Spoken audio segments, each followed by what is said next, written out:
Ayan. And then, aim the nozzle sa base of the fire. Aim the nozzle at the base of the fire, and then squeeze the lever, and then sweep from side to side.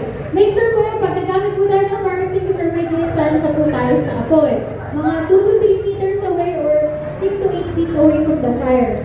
And then dapat hindi po tayo pasalubong sa hangin. Katulad po nga yung hangin po papunta dito, so pupreso po tayo doon banda.